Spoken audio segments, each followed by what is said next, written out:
Hi, my name is Del, and welcome to Comic Snags. If you are new to the channel, please don't hesitate to hit that subscribe button. And if you are a returning viewer, thank you so much for supporting me. And go ahead and hit that like button or leave a comment. So I just want to let you know that this week I'm going to show you comic books that I had bought from Golden Apple Comics in LA.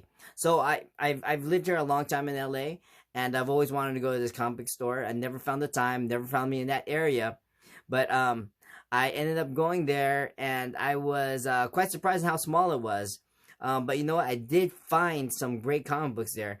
And so I picked up 4 comic books there. This is the first one, which is Fear the Funhouse #1. This is a Golden Apple exclusive, and it is signed by Tony Fleeks and some other signature that I couldn't make out. And it is a Stray Dogs homage. It was awesome. I also found Daredevil number 160. It is a little bit dirty, but hopefully I could try to clean that up. This actually finished up my Frank Miller run that I was trying to put together from this Daredevil series. Great cover. I also found Harley Quinn, or Batman White Knight presents Harley Quinn number 2. And this is actually also signed by Sean Gordon Murphy and Katana Collins, which is awesome because I did buy the first book of this series from Jetpack Comics like a couple weeks ago, and I think I showed it last week. So it was great that I found number 2 there for $5. I also found this great cover of the Hulk, and this is the Incredible Hulk number 1, and this is the Long Beach con exclusive. Another Golden Apple variant as well, and I thought this was awesome. I think this was made in 2011, so I'm glad I actually picked this one up. And then finally, I found the Uncanny X-Men number 98. Actually, this is before they became the Uncanny X-Men, and I thought this was an awesome find. This is actually one of my first X-Men comic books I ever bought as a kid. It got tore up back then, didn't take good care of it. But you know what? This one is really cool because this has a small cameo of, I believe it's Lois and Clark. All right. So his next set of comic books I got from a comic book convention. So it was called the Valley Comic Book Convention. It's held like maybe like twice a year or something like that in Burbank. And so I ended up going. It was the first time there, and I was surprised on how many vendors were there. There's about less than 20, I believe, but it was a really tight and small space. But I'm still glad I went. So I usually get my stuff at swamp meets to get comic books for cheap, of course, right? So what happens is that when I go to swamp meets, I always find comic books that I didn't know I wanted. But then at a con, I go and get comic books that I want, right? So I had like missions. So, you know, I picked out like one certain comic book that I was not going to leave the con without. And then another mission would be like trying to find certain comic books, right? Try to fill out runs or something like that. But then my mission for this one was to come back with one certain comic book for sure, because at the beginning of each year, I always pick out 3 comic books and says, yeah, you know what, I'm going to get this comic book, and this comic by the end of the year. And so this one comic book was on my list, and I was going to get that, and my other mission was to go and find some Dave Stevens comic books, because, you know, he's very hot right now, and I'm afraid his prices are going to go up because there are only so many comic books that he actually drew. And they were like, I don't know how the print run was, how much the print run was, but I do know that they were like very strange, or let's say less well-known independent publishers. I do have a couple Dave Stevens stuff. I do have the Elvira one that he made, and also I have like the first appearance of the Rocketeer in Star Slayer, and the second one. All right, so I went there for that purpose, to pick up Dave Stevens cover and that mystery book that I've always wanted, and I will show those at the end. So here, let's start off with some stuff that I found at the con for half off though. So I found The Punisher movie special, number 1 or number 0, I'm not quite sure. And as you know, I just love movie adaptations, and I believe this is the Thomas Jane version of it. Then I found Irredeemable number 1, and this book has a lot of spec to it. They said it got optioned, but I'm not sure what happened to it. So maybe it's been canceled. Who knows? But then I do like Mark Waid, so I'm glad I bought this comic book. Another person I do love collecting his stuff is Kevin Smith, and this is Yoga Hosers When Colleens Collide number 1. And this one I love. I had to pick it up. I loved watching this animation when I was a kid. I actually learned what the states names were, and the capitals as well. So this is Animaniacs number 1. And this is Frank Miller's Sin City, Just Another Saturday Night. I love Frank Miller as well, so I had to pick this one up. Legends of the Dark Knight number 50 with this great Brian Ballard cover. I picked up Longshot number 2, and this is a minor key. This is the first appearance of Ricochet Rita, who I eventually becomes Spiral. And this is a great cover by Arthur Adams, and I think I'm missing number 6 for this set. Then I found Incorruptible number 1, which is actually a continuation of Irredeemable, I believe. And then this, I just recently found a couple months ago. This is Highlander number 0. I do love this movie. This movie is fantastic. I'm so glad I found another copy of it.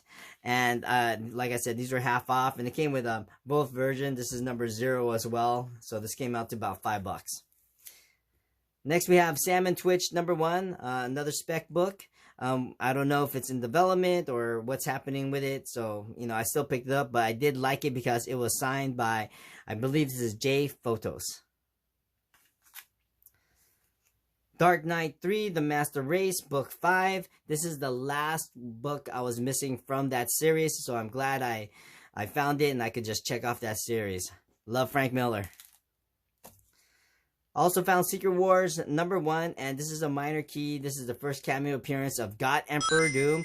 I'm still trying to grab a full set of this. I have like 1, 4, and 5 or something like that. I did see the full set selling, but man, it was selling for quite a bit of money. It was like $150 from this one vendor, and I was like, wow, that's way too much. So I decided to pass on it, but I did find this one at the half off, and so cover price of it had a sticker price of $20, so I only paid $10 for it.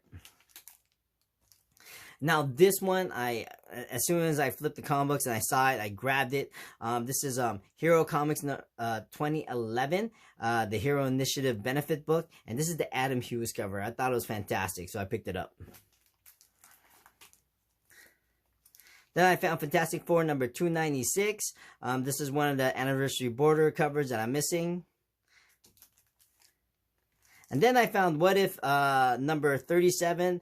This is when the Beast and the Thing continue to mutate. It also has a a third story that included the Silver Surfer, in which Norrin Rand did not take up the mantle of Silver Surfer. And actually, let me go and pull it out. This is another sort of spec because I forgot who the actor was who got cast as Shalabal. But in this story, whoops, I just passed it. In this story, this is where Shalabal actually takes the place of Norrin Rand and becomes a Herald of Galactus. As you see here she is. And then she becomes this Herald, and her name is Starglow. And then she becomes a Herald for Galactus. Zooming across the skies. Alright, let me go ahead and show you my next batch that I got from that Comic-Con.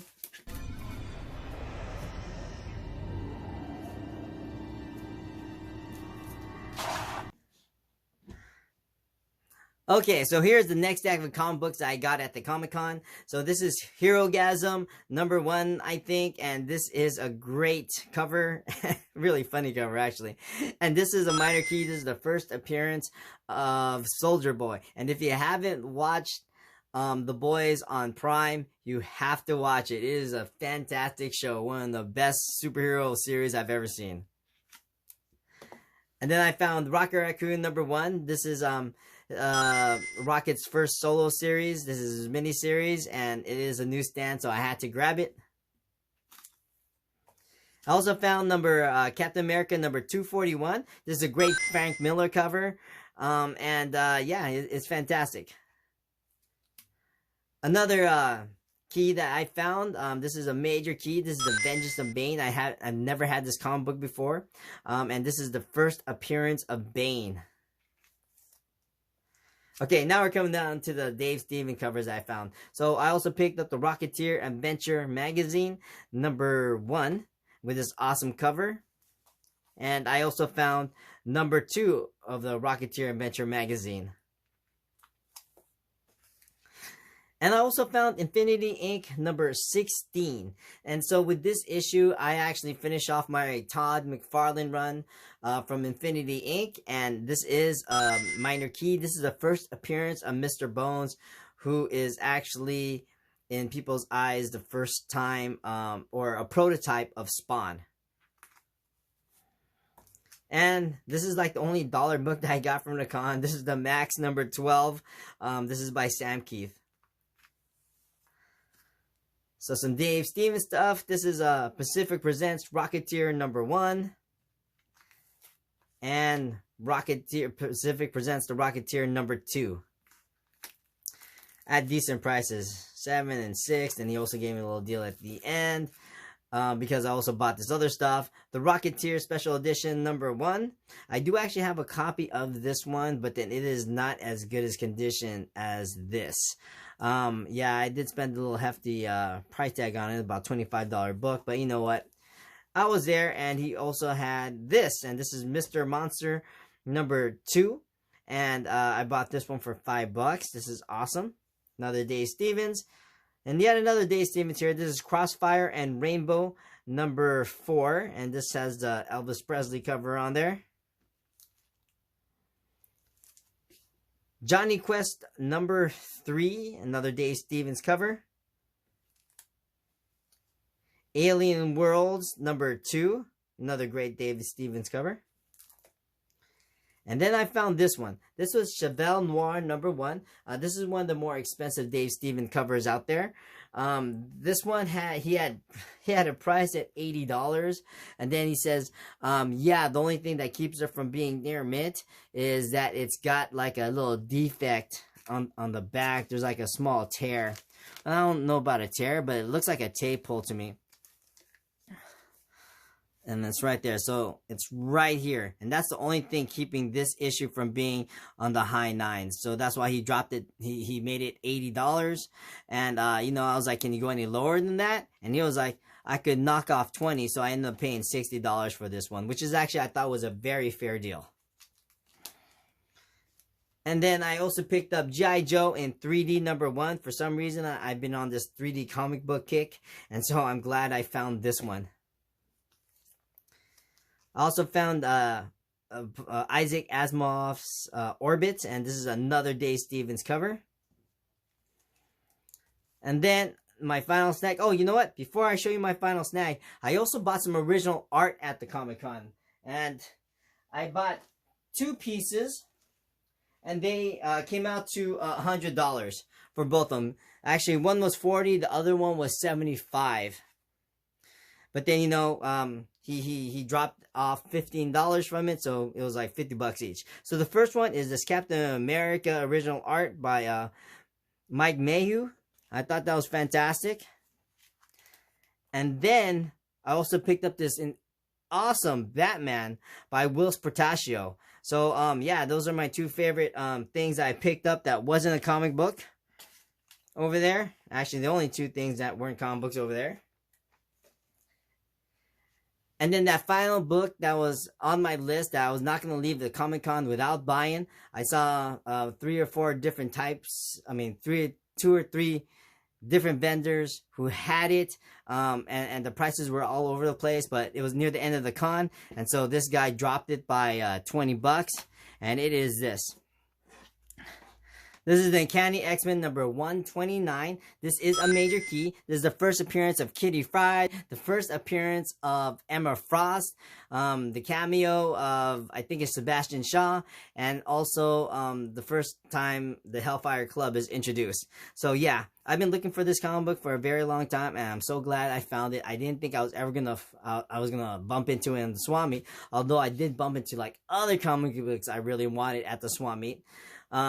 But you know what? Sometimes you gotta go and pay a decent amount. I did get a pretty good deal though. I'm not gonna lie. This is actually in really good shape. It's probably in the nines somewhere. And of course it was a newsstand, but I think everything at 129 was a newsstand, and then 130 is when we started doing that little cross on the newsstands to make them direct copies. All right, that was the last snag of the day. Thank you so much.